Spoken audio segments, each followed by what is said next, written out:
The Dirt with me, Mike Howell, an economics podcast where I present the down and dirty agronomic science to help grow crops and bottom lines. Inspired by economics.com, farming's go-to informational resource, I'm here to break down the latest crop nutrition research, news, and issues, helping farmers make better business decisions through actionable insights. Let's dig in.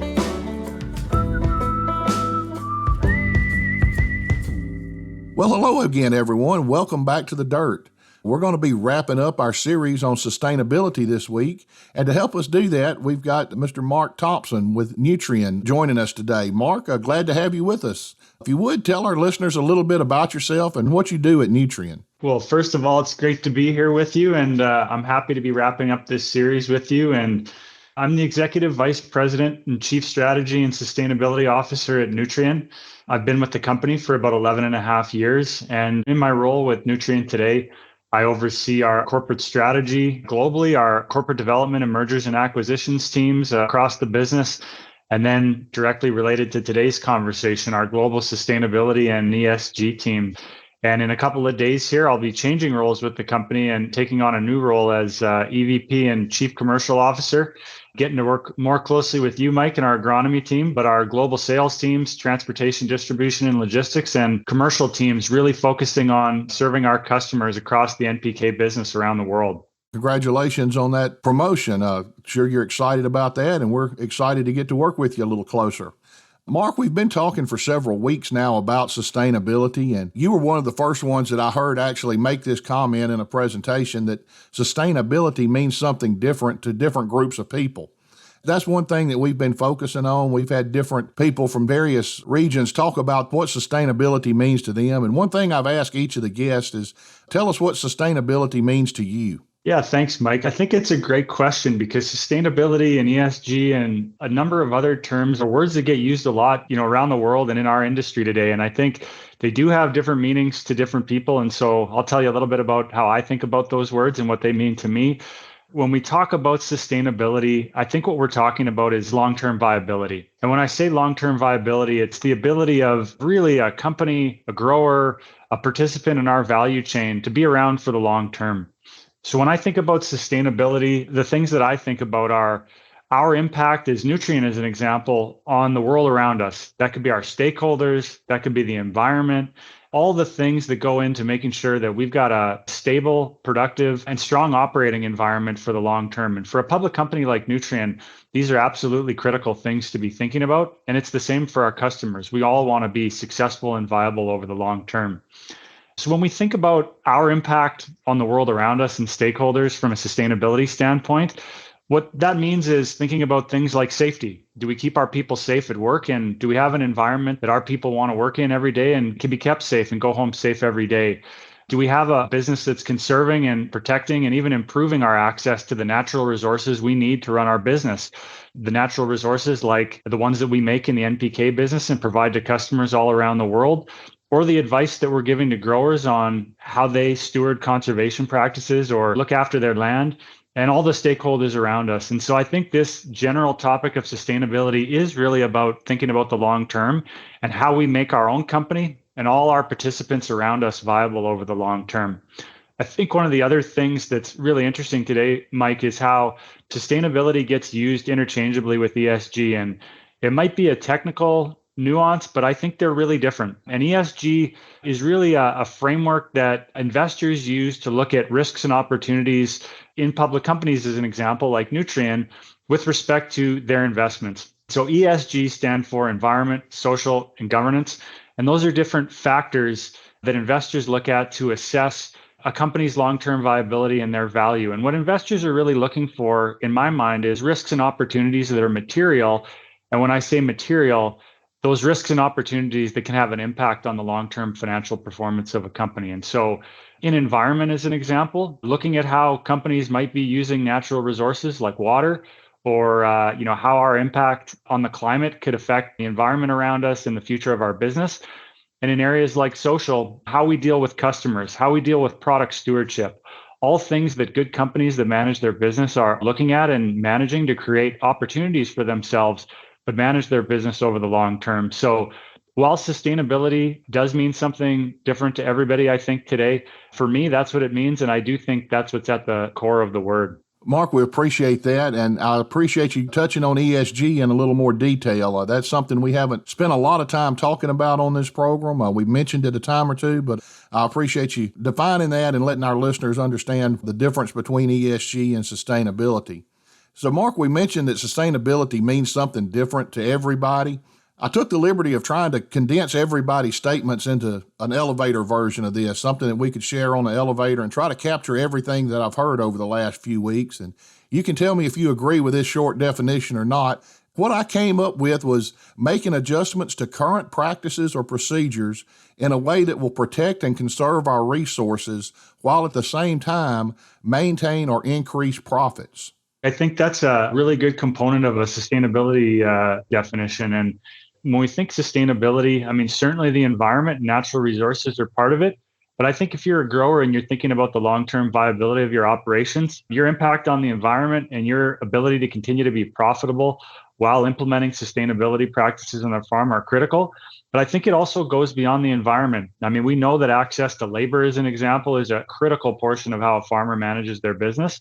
So I think sustainability is even bigger than the environment. It's thinking about how do farms manage their people resources for the long term to make sure they've got access to the people and the expertise they need to be around for the long term. How do they participate, in markets around them and make sure that the quality of what they're producing can be substantiated when they're providing grains and oilseeds further down the value chain.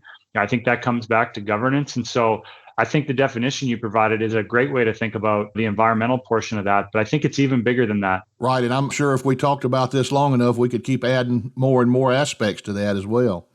You kind of mentioned sustainability and Nutrien and why we're concerned about it. But if you would elaborate on that a little bit more, why is Nutrien so concerned about sustainability? So certainly we care about sustainability, Mike. And I think rather than saying we're concerned about it, I think we see opportunities to manage our risks, and we see really attractive opportunities here. And so that's why we care, and that's why we're interested as a public company. So I think when you go back to where we started the conversation on risks, really what risks in the sustainability realm or the ESG realm are about for us is proactively managing those areas of our business that we do see some material exposure over the long term. And again, when we look at our business, we know that agriculture does have a material emissions impact, depending on what statistics you're looking at and what portions of the agricultural value chain you include. Agriculture accounts for, give or take, 20% of global greenhouse gas emissions.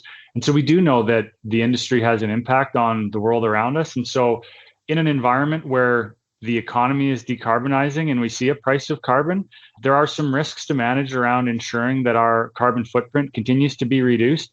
And that's one lens you could look at using that example. But I think opportunity is actually more exciting and more important for us in this area.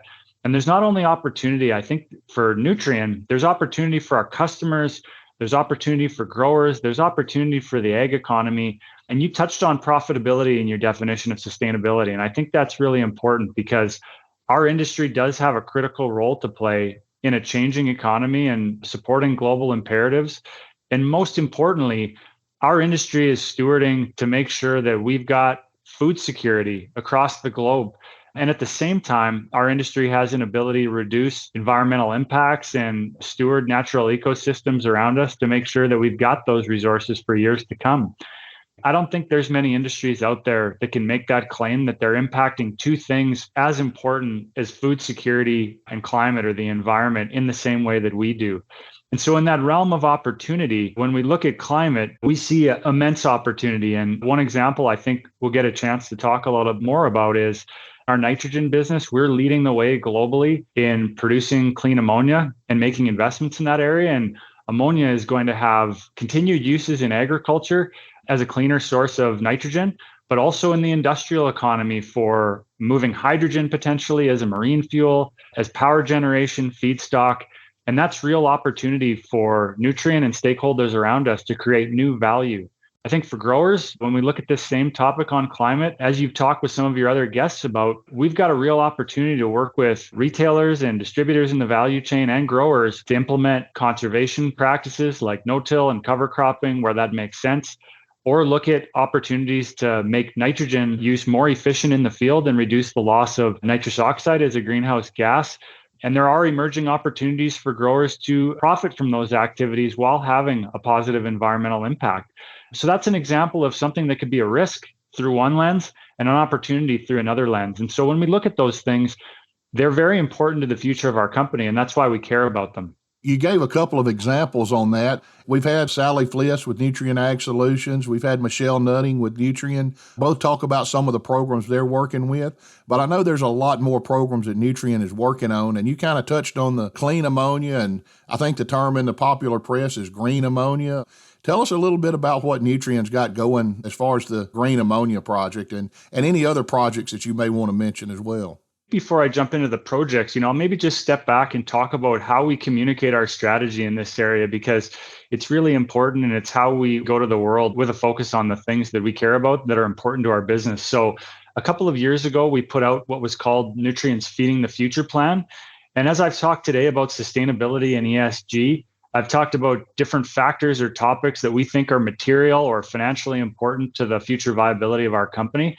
And the Feeding the Future plan was really our way to communicate the most significant of those priorities to the world in a way that was understandable and that people could understand Nutrien's strategic direction in this area. And so part of the Feeding the Future plan was establishing a set of 2030 targets in a few critical areas. And given that today's discussion is really around the agriculture sector and the agricultural value chain in particular, I'll focus on those. But the two areas in that realm were sustainable and productive agriculture and environment and climate action. And so with respect to sustainable and productive agriculture, our 2030 target in that area was to scale sustainable and productive agricultural practices and products across 75 million acres globally. And there's different levels to that in terms of how we think about scalability of that size and magnitude. I think first, what we're talking about again is those conservation practices, the use of technologies that increase efficiency on the farm, and going from not only implementation, but starting to have those practices monitored, measured, having third parties come in, measure performance and audit. And then the highest quality part of that program is really creating some sort of asset or credit that recognizes the scientifically validated work that a grower has done and creates an asset or a credit that can be traded either based on a cost of carbon or some other measure like water to constituents who are willing to pay for those attributes. And in that area specifically, we also launched a carbon program, which I know you've heard about in the last 18 months. And that program was really focused on North America to start with. And we call it a comprehensive carbon program that's scaling up through Nutrien Ag Solutions, our retail business. And this is really about working with growers, as I said, to implement conservation products, technologies, practices that can reduce the loss of nitrogen in the field to the environment and reduce nitrous oxide emissions. And that program is focused on creating credits either through sequestering more carbon in soils or reducing nitrogen emissions. And as the global economy decarbonizes, there are participants from all kinds of industries, the food industry, the energy industry, the manufacturing sectors, who are looking to decarbonize and need carbon credits as part of their path to get there. And so we really believe that with a program like this, we can provide scientific validation of the great things that are being done in agriculture and create those credits that will have value as carbon prices potentially increase over time, and that industries around us are going to want those carbon credits. So this is one of those opportunities that mitigates risk for our customers, and it creates real opportunity over time with dollars in their pockets. And that's why we're focusing there. In the area of environment and climate action, where we're really focused in that area is a couple of key things. One, reducing direct emissions from our operations, which primarily come from our NPK manufacturing business at Nutrien, and then investing in low carbon and zero carbon fertilizers. So we've got a target for 2030 to reduce our scope 1 and 2 greenhouse gas emissions intensity by 30%. And we're doing that primarily through investments in our nitrogen business. And as an example of that, we've implemented a series of about 10 projects within the last 18 months that we've invested $50 million in that we believe will take out close to 10% of the CO2 emissions on an absolute basis from our nitrogen business in scope 1 and 2. And you touched on clean ammonia, Mike, and this is really an exciting area for our industry, I think for our company and for the world. So when we talk about clean ammonia, the project that Nutrien's looking at today is a project at our Geismar, Louisiana nitrogen production facility. And it's really a combination of things that makes this project potentially attractive for us and that we're evaluating right now for final approval from our board sometime in 2023. We're tied into carbon capture infrastructure on the Denbury system in the southern United States, which allows us to capture emissions from our operation and sequester those. That facility has access to tidewater, which makes it a major hub for sending clean ammonia around the world. And importantly, we're going to be implementing a technology called autothermal reforming, or ATR, that can incrementally reduce the carbon footprint from that facility.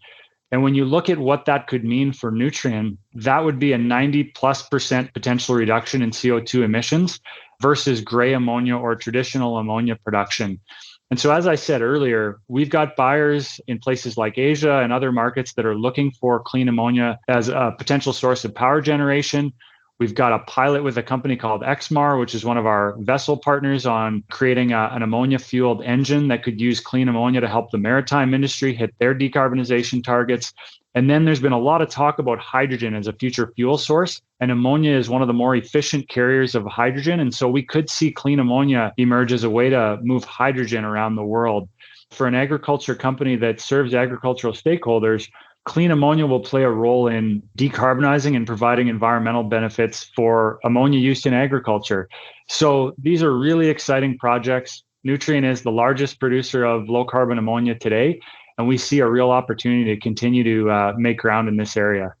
Mark, you touched on a lot of projects there and showed that we can reduce our carbon footprint, but it sounds like this may just be the tip of the iceberg. Once we get these projects going, it sounds like there could be room for even more expansion of these projects in the years to come. I think that's right, Mike. One of the really interesting and important things about this whole ecosystem is that as Nutrien or the companies around us, we don't operate in a silo and we don't operate alone. And so the journey to create these opportunities for our industry, and most importantly, our customers and our growers, is really one of collaboration. And so I talked about scope 1 and 2, but maybe I'll talk a little bit about scope 3 emissions. And scope 3 emissions come from a variety of places, but they're typically talked about as indirect emissions. And for a company like Nutrien, our biggest source of indirect emissions comes from emissions on the farm.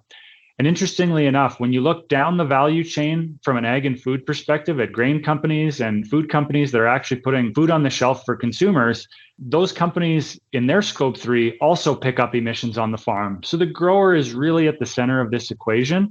And as we know, our industry is global, our industry is complex, our industry is deeply interconnected. And so what's so exciting about this is there are opportunities to collaborate and partner, and we all have a vested interest in creating these opportunities and managing these risks together.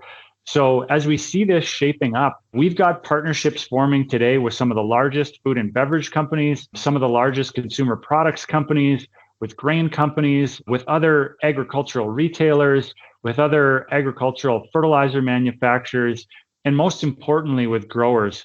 And when you look at consumer preferences and the way they're changing, I think there's a real push globally, not only to address food security and make more food to feed a growing population that we know will be 10 billion people by 2050 based on projections, but people also are becoming more curious and interested in how their food is grown.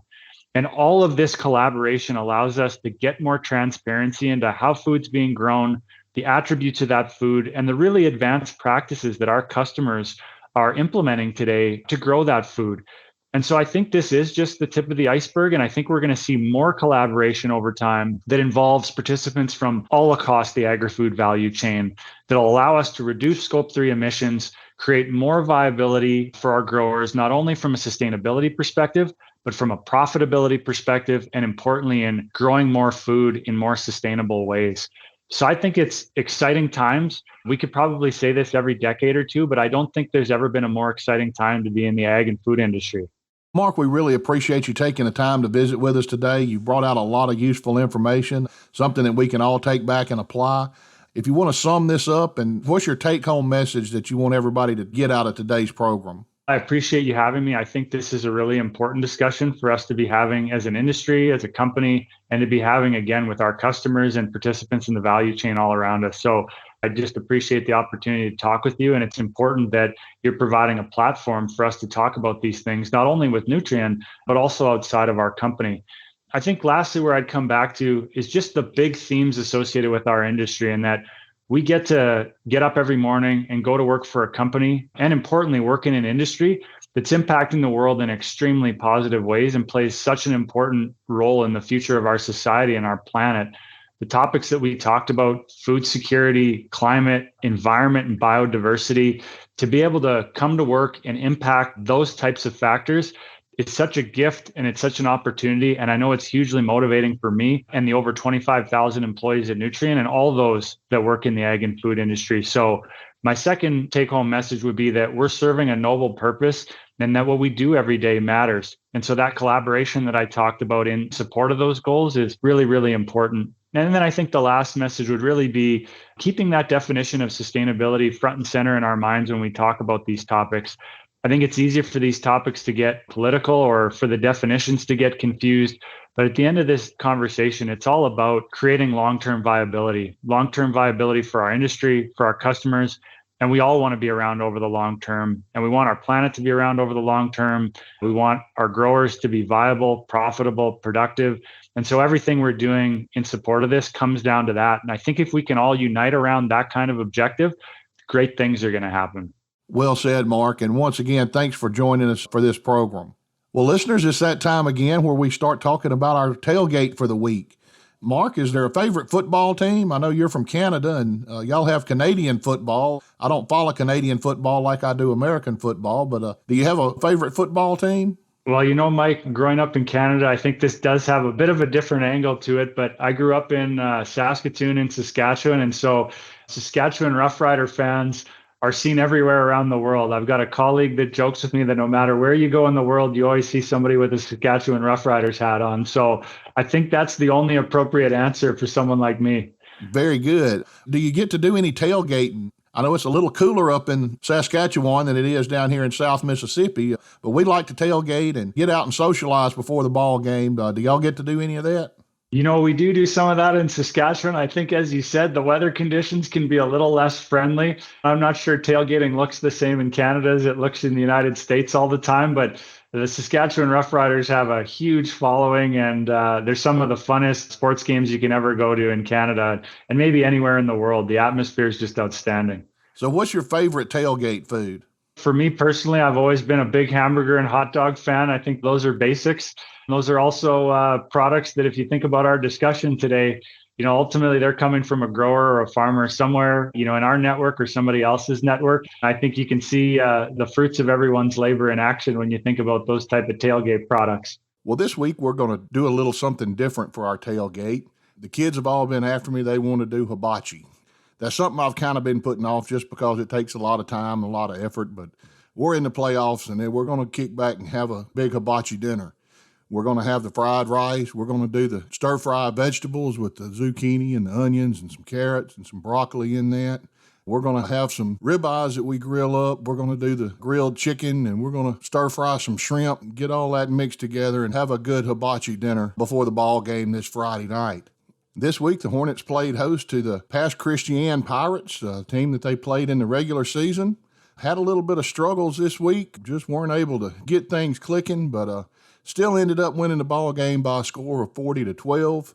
I hope we got all of those mishaps out of the way this week and ready for the next round of the playoffs. Next game coming up is going to be against Newton County, and that'll be next Friday night. Going to be another home game for the Hornets. Listeners, we have really enjoyed bringing these episodes to you each week during the year. But it's getting close to the holiday season, and we've decided that it's time to take a little break.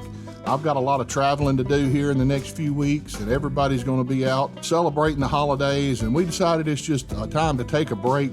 We will have one final episode. We'll bring that to you next week. That's going to be our special Thanksgiving episode. You don't want to miss that one, so make sure you tune in next week for the Thanksgiving episode.